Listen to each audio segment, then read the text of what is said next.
All right, Jesse on Fire, welcome back. So I got some MMA for you guys today. Some very interesting stuff, okay? Because my buddy sent me this clip.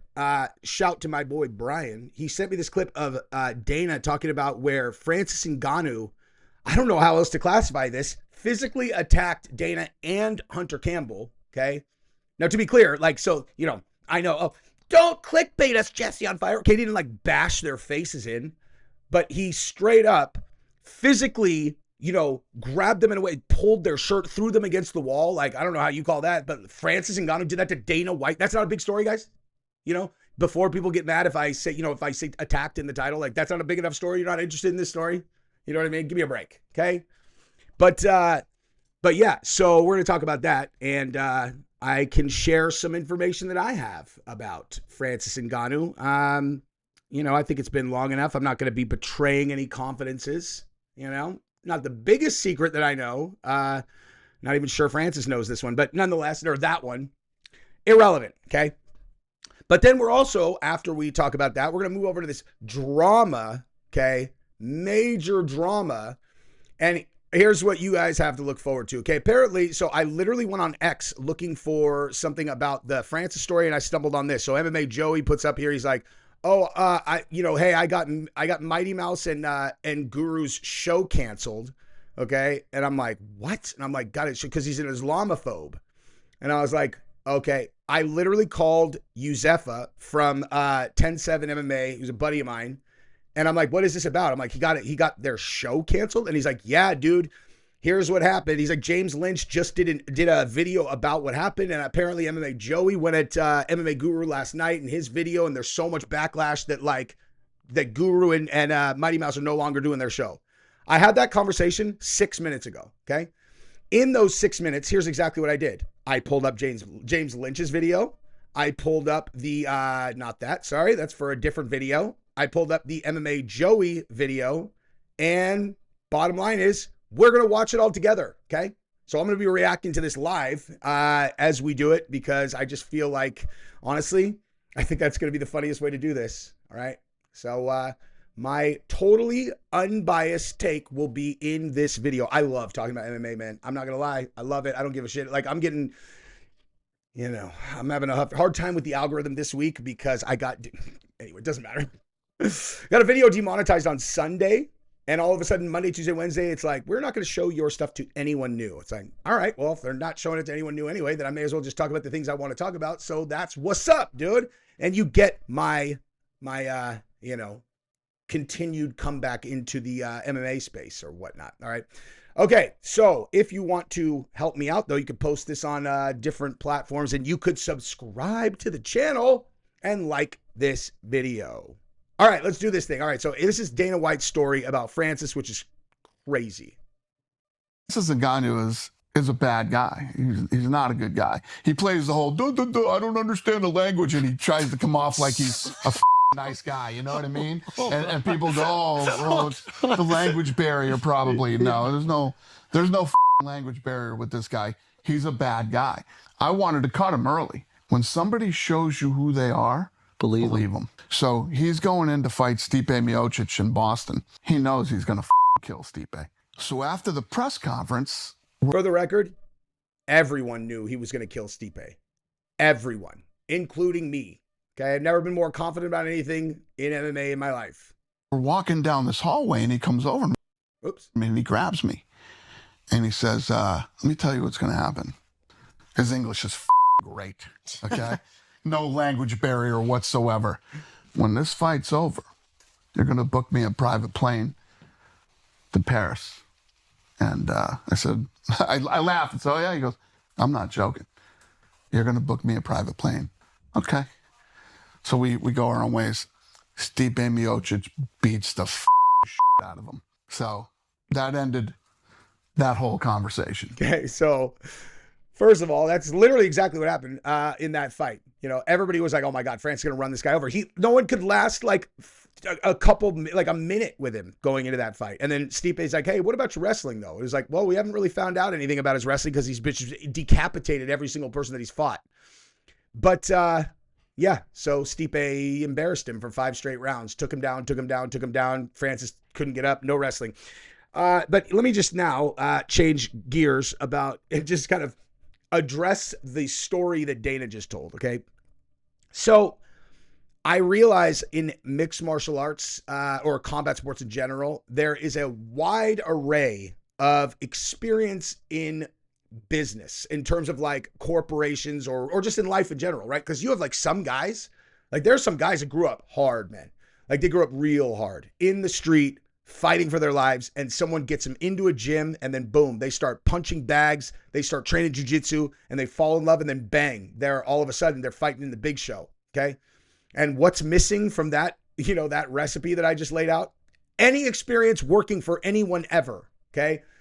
Like you learn from experience. If you have none, you don't know dick about anything, okay? So they've never worked for anyone. Sean Strickland would be a perfect example of this. You know what I mean? Where Sean Strickland has done great in mixed martial arts, and I would imagine has never been that disrespectful towards the owner of the company. But, you know, he didn't have any, you know, corporate experience. Francis grew up in a fucking sand mine in Cameroon till he was in his early to mid 20s. That's what he did. He went and just shoveled sand all day, every day. Okay.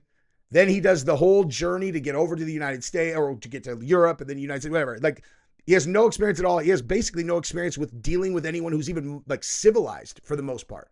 Okay. So you kind of are like, all right, so maybe he's under the impression that once he's the champion, he like runs like he becomes a fucking CEO of the company or something, like, you know, because what I notice now from that interaction is like no one goes to the boss of the company and talks to them like that, no matter what. Okay. Like that's not a thing. And anyone who doesn't understand that and wants to like go in the comments and be all, well, there are situations like that. No, they're not. Okay. The guy who signs your paychecks, you treat with respect always. Matter of fact, you treat everybody with respect, but you certainly don't try to punk the guy who owns the organization that you work for. Okay. Straight up. Now, I've spent the majority of my MMA career having Francis's back all the way through. Okay. I didn't know about this. Okay. I also didn't know about some other things. And I certainly have seen things since I did know about these things in PFL and his behavior where I'm like, wow, this guy, he's a bad fucking guy, man. Like, I mean, bottom line, at least, or at the very least, he does not see he doesn't see agreements that he makes as any kind of requirement that he fulfills his part or adds value to anything. Anyway, but him going up to Dana and being like, you're going to do this is fucking insane. Okay. I've never heard of anything like that ever from anyone ever. I should have cut him that day. When you're an athlete that's signed by the UFC, you get full access to the Apex Performance Institute, and you can eat there for free. Everything's free and do all this stuff. This guy was living there, right? And he had just fought, and he comes up to my office. I said, "Come on in. What's going on?" And he was pissed off that he didn't get a $50,000 bonus. Francis, you didn't get it because this, that. And he's in my office and he's arguing with me. The conversation's over. I'm starting to leave. And he grabs me by my shirt and like pushes me back in my office. And I said, dude, get your hands off me. Mm. Those were the words that came out of you when Francis Ngannou grabbed you by the shirt? Yeah. Wow. And I mean, that shouldn't be that surprising, dude. Okay. Like, that shouldn't be that surprising at all. Does Dana look like a guy who's going to be all, oh my God, Francis, I'm sorry. I didn't realize that you were so serious that you would grab my shirt. You know, dude, if I was there with Francis, if I was like someone who was there with Francis and Francis like, here, come check out the UFC Performance Institute. And, I was good enough friends that he'd bring me there and he did that. I'd be like, Francis, let go of his shirt, dude. Okay. Like, there's never been any question about who's going to win in a fist fight between Dana White and Francis Ngannou. Right? Like, that's not a thing. It's like, yeah, but if you win in that, like, there's plenty of fist fights that you definitely you don't want to win. And that would certainly be one of them. Dana's not a dude that first of all, he's not going to fucking take a knee to anybody anyway, but you think you want that guy with a fucking vendetta against you, he'll destroy your fucking life. He will ruin your life. Okay? Think he's going to forget if he can confidently just be like, get your fucking hands off me, guy. And he can confidently be like, or go ahead, hey, punch me and see what the fuck happens, dude. Be the worst mistake of your life ever. And it would have been. It fucking almost was. you know, I would have been like, I hated this shirt. It's too tight. Well, it's like, Snuggle me this shirt. But it's no, I could see in this guy's face and in his eyes and in the way he's acting who this guy really is, you know? Then my guy Hunter, they were talking about something. It might even have been the same thing. And when Hunter started to walk away, Francis grabbed him by the back of his collar and pulled him back, said, we're not done talking yet. So this guy's not a good guy. He's a bad guy. Now he's over and he's done a deal with PFL in Saudi Arabia. And now he's asking to fight, you know, me and John Jones need to fight. And I'm sure they wish they never signed him. Oh, without a doubt, they wish they never signed him. No, I've dealt with him. I know who he really is. And there's there is no question. There is absolutely no question at all that they consider every dollar of that $20 million to be completely sunk cost. Why do you think he hasn't fought his second fight on the contract? Okay. I know the exact terms of his deal.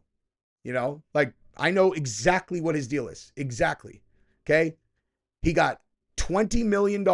He got $4 million up front for a 2-fight deal. Okay. Which means that every time he fights on those 2, he gets $8 million left. Okay. The $4 million is in advance.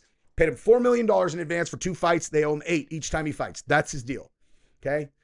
Now they've already sunk $12 million into 1 fight, right? And you think it's a coincidence they haven't booked him again? They're going to have to pay him another $8 million. He's not worth fucking, they couldn't make it back if they paid him $80,000. They don't sell a lot. Well, maybe actually, because I heard they actually sold out Africa. So it is actually possible that they could get some return if they paid him whatever, if they do it in Africa, but Africa sold out anyway. And that's what's so fucked up. Okay. The reason that, or one of the stated reasons he went there, aside from that he was going to get paid a lot more, is he's like, I want to launch MMA in Africa. And so PFL's like, okay, you're the chairman of PFL Africa. And he straight up no-showed all of the events in PFL Africa. He didn't show up to any of them. He was supposed to be there, didn't come. Okay? He didn't even come to the Africa fucking show, man.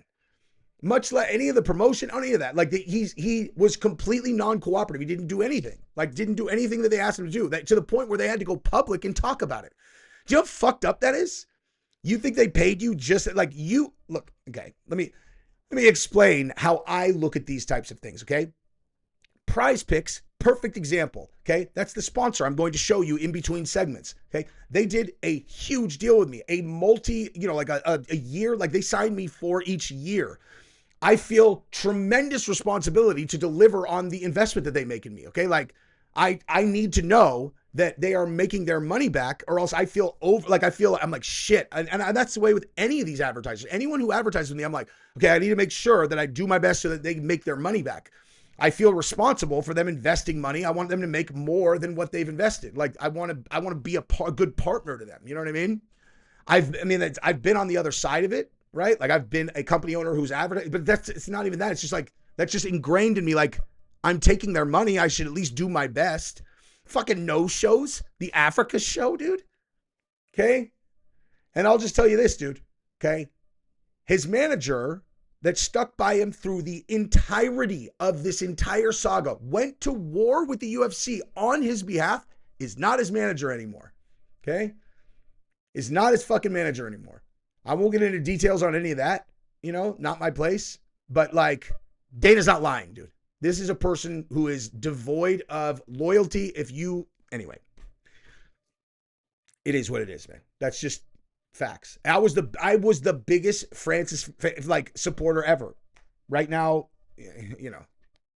But anyway, so that's what that is. And now I'm going to show you a quick word from our sponsor, Prize Picks, and then we're going to look at Guru, Demetrius Johnson, and MMA Joey. It's NFL time, and that means it's time for you to join Prize Picks. I don't understand. What's daily fantasy? I'll explain that later. What you need to know right this second is that if you deposit $5 and put it in play, they will guarantee give you a free $50 regardless of whether or not you win with that $5 entry fee. Wait, I deposit $5 and I get $50 back regardless of whether I win? Yes, that's correct. So that'd be a 10x return guaranteed. Yeah, that's correct. So who wouldn't do that? I don't know. know, man. You tell me. Everybody is doing it. So tell us what else we get aside from $50 free. Well, you get to play the best daily fantasy game on the entire internet. Talk to me like a child and explain to me how to play. PrizePicks could not make this game more simple. You're going to pick which sport you want to play, and then you're going to start picking players that you're going to add to your roster. Then we're going to decide whether they're going to get more or less than the stat line provided by PrizePicks. We're going Shedeur Sanders, and we're going more because we are eternal optimists. Let's say you want to start small and you put $5 in play on your first roster. You can win up to $187.50.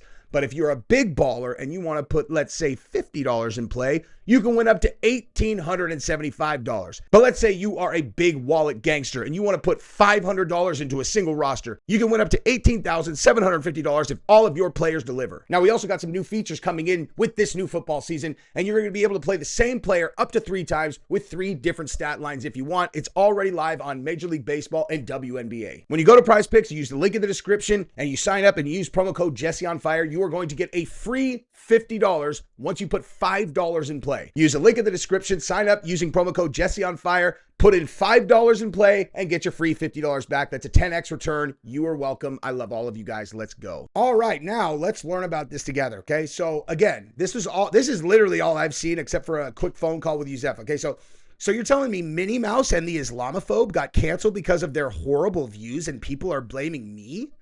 Maybe nobody wanted to watch a fighter fake laughing, desperate for acceptance into the community so bad he clout chased a Muslim-hating, xenophobic racist. Never tried to, quote, cancel Guru. I just called out some disgusting behavior because he represents a decent-sized portion of the MMA community. I don't have any idea what he's talking about, but we are going to learn about that today. So, okay. Cancel because they're horrible views. These are some of his, okay. Honestly, and yeah, I hadn't even really thought about that because I looked at MMA Joey stuff. It's like, seems like he's running the exact same game as everybody who was kind of like in the same vein over here where we're like, oh, this person got caught doing yayo or this fucking whatever. He shits on people, right? So I don't know. Like, I know he's a lefty, dude. I've seen some of that stuff. I'm like, oh, wow, an MMA guy who fucking, now Luke Thomas excluded. He's actually smart, like Luke Thomas is actually like a smart guy who could defend his positions, but like, anyway, actually, we're not talking about fucking politics. Let's continue. Okay, so this is James Lynch's. Actually, should I show this first? Or yeah, okay. So again, I have absolutely no idea what is going on here. So we're going to watch some of this from James Lynch, and then I'm going to go over to the MMA Joey stuff. James Lynch here. We have some pretty big news in the MMA YouTube world. One of the biggest shows in the space, the Mighty Guru show with MMA Guru and Demetrius Mighty Mouse Johnson, is no longer happening. And MMA Guru taking to Twitter and explaining. Jesus, it was one of the biggest shows in fucking MMA now. Let me see that. Hold on. Let me make this big just so I can see. 351, 532, 590. Damn, those are good numbers, man. Those are fucking good numbers. I had no idea they were fucking crushing it like that. Okay, let's continue. Taking to Twitter and explaining what happened. Basically, Demetrius Johnson is no longer going to be doing the show with him. So we'll go through and read some of the tweets here from MMA Guru. He's going to be dropping a video a little bit later, but I wanted to give my quick thoughts on this. There's some stuff I can't say in here because I'm going to get booted off, or get in trouble. Okay, so let me just read what MMA Guru said. He said, I was fine with you pussies on here acting like I was a murderer because I called someone inbred and told some guy spamming in my live chat to cry at a border, but now you're targeting DJ. I'll drop the news early. Mighty Guru show is over. DJ stood his base. Video dropping soon. Stood his base will either mean that like DJ was like, I don't give a shit, or it's like DJ was, like, I don't give a shit, let's just keep going, or DJ's like, look, man, this is a lot, dude. Well, obviously Guru will tell that story, but so let's continue. I really want to see what MMA Joey said, so I don't want to stay on here too long. My stuff has got to stop. We spoke about it right after the pod about it. I messaged him the other day saying I'm good to back down. So it looks like actually this was a decision by Guru. When I first saw this news, I thought Demetrius Johnson was the one that was stepping away, but it looks like Guru's making this choice. All right, for everyone's sake, I'm just going to move over to the MMA Joey side of this, and fucking MMA Joey is able to take down the fucking DJ and Guru show. That's weird, That is very bizarre. So anyway, I don't know, let's just hear, I literally scanned like this, and then I'm like, okay, actually, let me just see what he's saying right here. Hold on.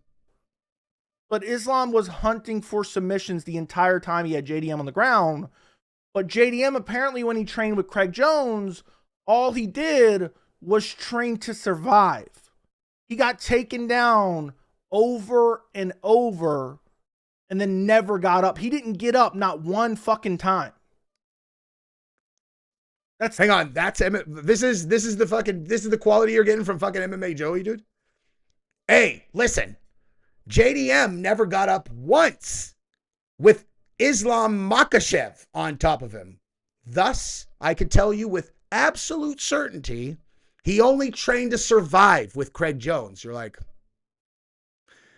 or Islam Makhachev is impossible to get off of you, and his ability to take your post away, to float on top, to literally basically have the most flawless topside grappling I've ever seen. Maybe that had something to do with it. I'm just saying, like, I did see JDM try to throw up a buggy. Yeah, right, dude. Okay. You think you're going to buggy JDM when Craig already tipped his hand on that in CJI? You think fucking Khabib and them are not going to at least like prepare a little bit for that? It's like, hey, when you get to side control, just make sure he's probably going to try to buggy you. It's like, right. He also is not made out of fucking rubber bands like Craig Jones. It's going to be tougher. Anyway, side note. Okay, so bottom line is that take is dumb. Okay, so let me move over here and let's see where this stuff starts. Okay, here we go. Let's see how MMA Joey crushed Guru and DJ's show somehow. MMA Guru was the Dylan Dennis of MMA YouTube, but I thought he was playing a character. Send in the nukes. Go cry at a border is despicable. Just goes to show how you can capitalize on the MMA fan base by being Islamophobic, xenophobic, racist, and just an overall bigot. This is disgusting behavior. It deserves to be called out. I think everyone should pretty much be able to say whatever they want.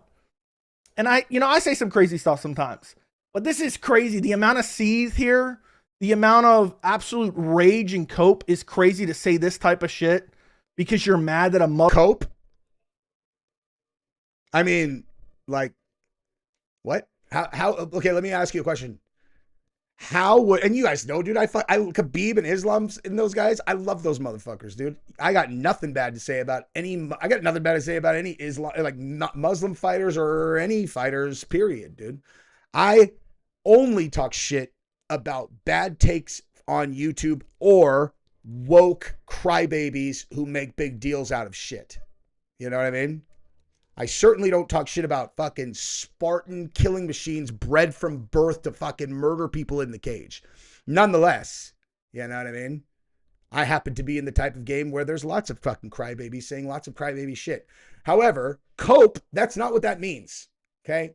Here's what cope means, okay? So cope would be if Guru was like, JDM is going to decapitate Islam Makhachev, and then in the middle of the fight, he was like, you could tell that JDM obviously, had a bad camp and clearly had a bad weight cut because of blah, blah, blah. You're like, okay, cope. Okay. Him talking shit about whatever the fuck we're talking about, if it's unrelated to the fight, that's not cope. That, I'm just saying. I don't know. Like, I have no idea why I'm dissecting his use of the word fucking cope, but I just did it, and that's something I did. Muslim fighter who's super exciting and one of the all-time greats went out there and dominated a dude on his prime. This is despicable and disgusting. Listen to this. Don't let him finish you, Jack. It's the new moral victory. Send in. Hey, did you hear what he said? He said, don't let him finish you. It's a new moral victory. That right there is the correct mindset. If anybody who's like, anybody who trains martial arts, okay? I'm sorry that I'm sure everybody wants to hear this, but if you train martial arts, that's actually a really important point that he made, because the way that you get really good is you put yourself in rounds with guys you can't beat, okay? I do this all the time. I do this fucking all the time. If somebody submits me, I'm telling you right now, they're fucking good, really good. I'm not calling myself good. I'm saying they are good if they're able to submit me. And the reason for that is because I always have the exact same mindset that he just laid out right there. It's all about your mindset. I have like fucking top 1, 2, 3 guys at my academy. I go with them all the time. And in my mind, it's like moral victories.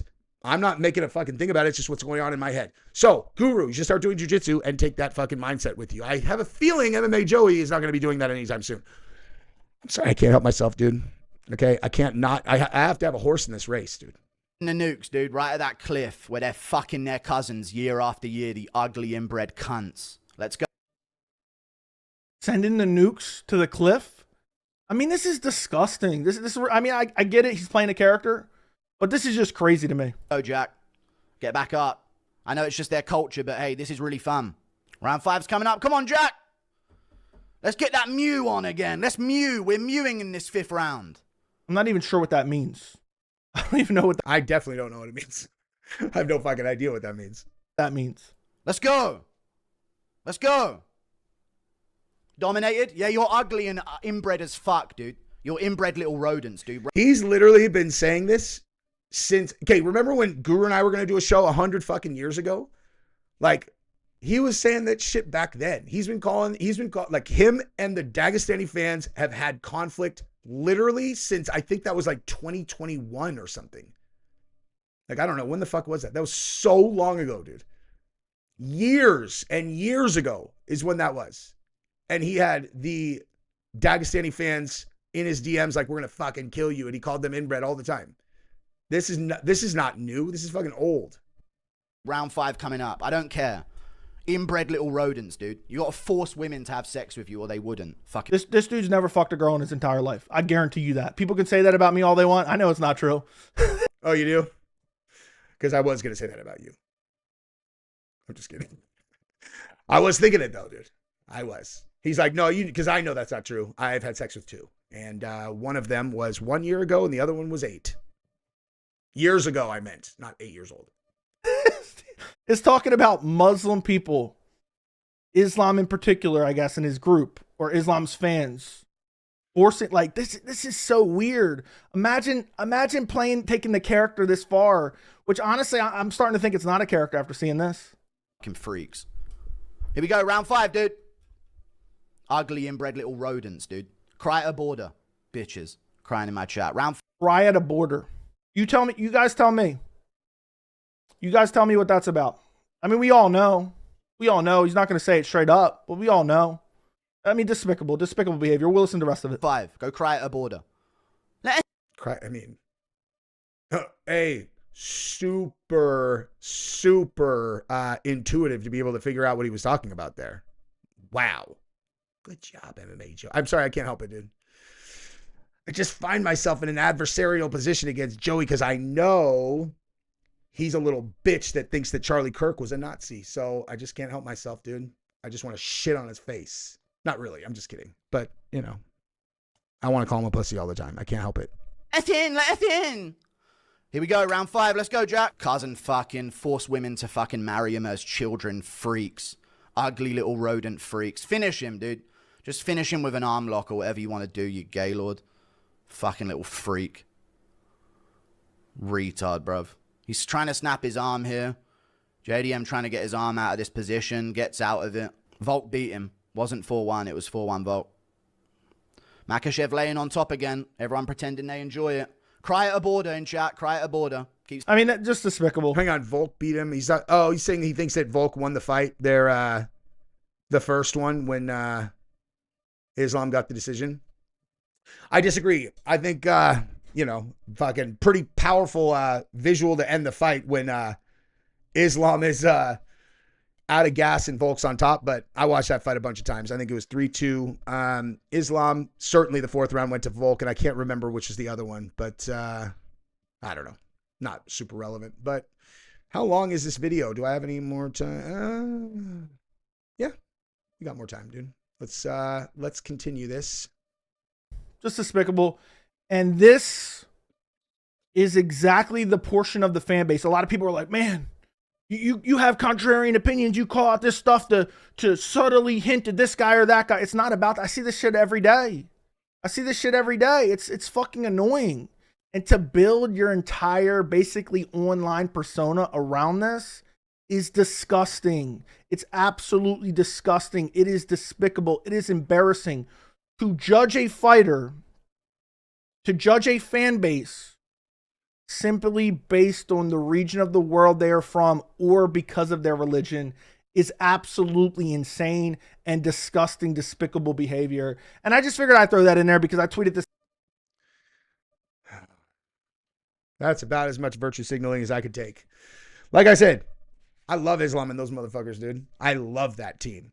I love those guys. But I also just have minimal tolerance for virtue signaling crybabies. I can't help it, dude. I'm not a perfect person. Anyway,